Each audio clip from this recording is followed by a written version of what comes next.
পটল কেটে আলু কেটে রেডি করে আপনাদের কাছে চলে এলাম। তো আজকে করব পটল আলুর ডালনা। সাথে দেখুন একটা পেঁয়াজকে ছোট পেঁয়াজকে কুচিয়ে রেখেছি, আর এখানে নিয়েছি আদা রসুন পেঁয়াজ টমেটো শুকনো লঙ্কা কাঁচা লঙ্কা, এটা আপনাদের ইচ্ছে মতো আপনারা ঝালটা নিয়ে নেবেন। আর পটলগুলোকে কীভাবে কেটেছি সেটা আপনারা নিশ্চয়ই দেখতে পাচ্ছেন। কড়াইয়ে দেখুন তেল গরম হয়ে গেছে। আগে আমি খুব ভালো করে পটলগুলোকে সুন্দর করে ভেজে নেব, আর এখানে আমি মিক্সিতে মশলাটাকে বেটে নেব। তারপর আপনাদেরকে দেখাচ্ছি আমি কি করছি। তেল গরম হয়ে গেছে, এখন দিয়ে দেব পটলগুলো।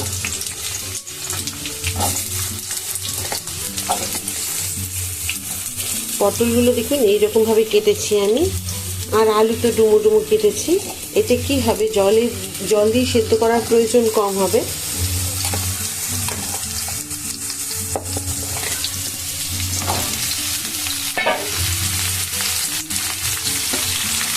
গ্যাসের ফ্লেমটাকে আমি বাড়িয়ে দিলাম।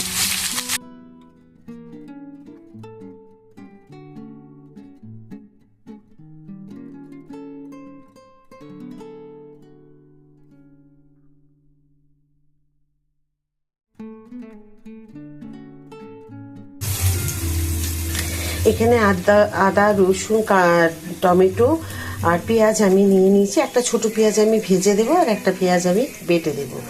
টমেটো নিয়ে নিয়েছি, তাতে কি ঘনত্ব যে গ্রেভিটা খুব ভালো হয়, টেস্টটাও খুব ভালো হয়। সে কারণে টমেটোটা আমি মিক্সিতে একসাথেই বেটে নিচ্ছি, আলাদা আলাদা করে কিছু বেটে দেখাবো না। চলুন এগুলোকে এখন মিক্সিতে আমি একবার বেটে নিই, তারপরে আপনাদের কাছে ফিরে আসছি। পটলগুলো দেখুন খুব সুন্দর করে ভাজা হয়ে গেছে। এখন এটা আমি একটা জায়গার মধ্যে সবগুলোকে নামিয়ে দেবো।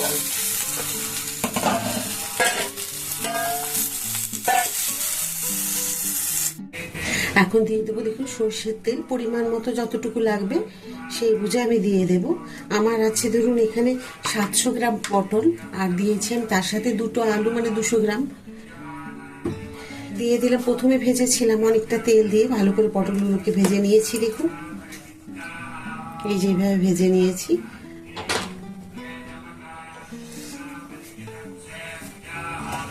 দিয়ে দিলাম 4টে তেজপাতা, আর একটু কালো জিরে আর সাদা জিরে।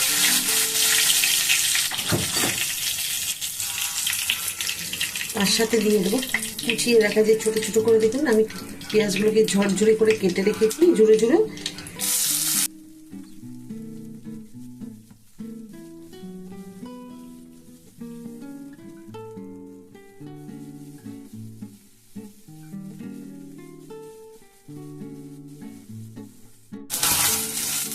পেঁয়াজগুলো দেখুন খুব সুন্দরভাবে ভাজা হয়ে গেছে। এর থেকে লাল করা যাবে না, তাহলে তেতো হয়ে যাবে।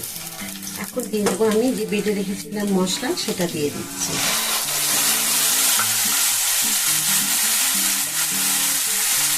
পরিমাণ মতো দিয়ে দিই।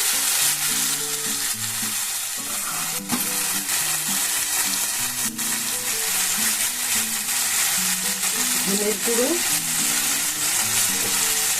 জিরের গুঁড়ো, ধনের গুঁড়ো দিয়ে দিলাম।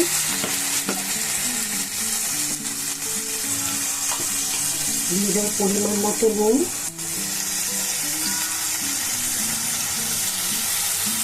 খুব ভালো করে এখন মশলাটাকে একটুখানি কষিয়ে নেব। আর আমি দিয়ে দিয়েছি কাঁচা লঙ্কা, চাইলে আপনারা শুকনো লঙ্কা দিতে পারেন।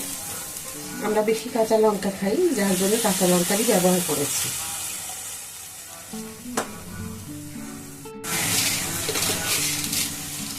দিয়ে দিচ্ছি 1 চামচ চিনি। মশলাটাকে খুব ভালো করে এখন একটুখানি 2-3 মিনিট নিয়ে কষিয়ে নিতে হবে।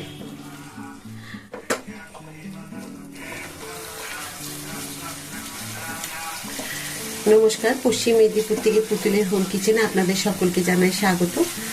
আশা করি আজকে এই রান্নাটা আপনাদের সকলেরই ভালো লাগবে। আর ভিডিওটা শেষ পর্যন্ত দেখুন, এইটুকু অনুরোধ সব ভিডিওতেই আপনাদেরকে করে থাকি।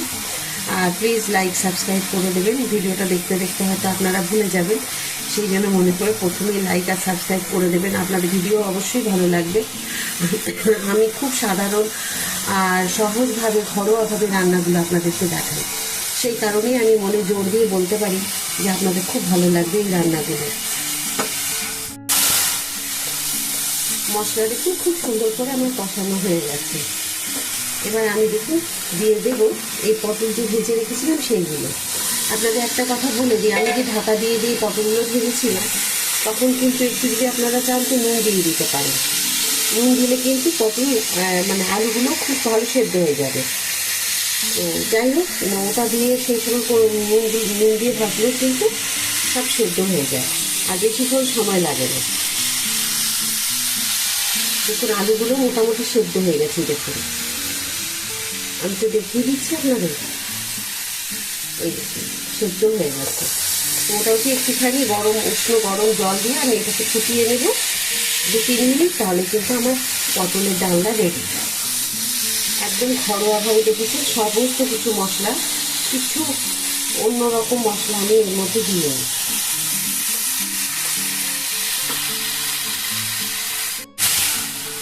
দিয়ে দিচ্ছি আমি একটু উষ্ণ গরম জল। এটা 5 মিনিট একটু ফুটে গেলে তারপর আমি আবার একটা জিনিস দিয়ে তারপর নামিয়ে দেবো।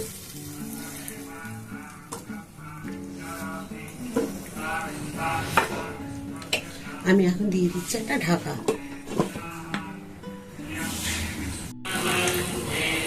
আমি 5 মিনিট পর আবার ফিরে এলাম। দেখুন রান্না তো মনে হচ্ছে হয়ে গেছে একদম সুন্দর। যেটুকু জল দিয়েছিলাম সবটুকু মধ্যে সে মানে একদম গ্রেভিটা খুব সুন্দর হয়েছে। এরপর আমি দিয়ে দেবো একটুখানি কসুরি মেথি। আপনারা চাইলে ধনেপাতাও দিতে পারেন, তবে কসুরি মেথিটা দিলে কিন্তু পটল ডালায় আমি দেখেছি খেয়ে খুব টেস্টি হয়। তো একটুখানি দিয়ে দেবেন, দেখবেন একবার অন্তত খেয়ে কেমন লাগলো। যদি ভালো না লাগে তখন গরম মশলা বা ধনেপাতা দেবেন, তবে কসুরি মেথি দিয়ে রান্না আমি দেখেছি খুব টেস্টি হয়। তো ব্যাস আমার হয়ে গেল রান্না। কেমন লাগলো আজকে পটলের ডালনা? আশা করি আপনাদের সকলের খুব ভালো লেগেছে। শেষ পর্যন্ত ভিডিওটি দেখার জন্য আপনাদেরকে অসংখ্য ধন্যবাদ। এইভাবেই আপনারা আমার সাথে থাকবেন, পাশে থাকবেন। আবার একটা নতুন ভিডিওতে নতুন রান্না নিয়ে আপনাদের সকলের কাছে আমি চলে আসবো। সবাই খুব ভালো থাকুন। এই বলে আজকের ভিডিওটা এখানেই শেষ করব। নমস্কার।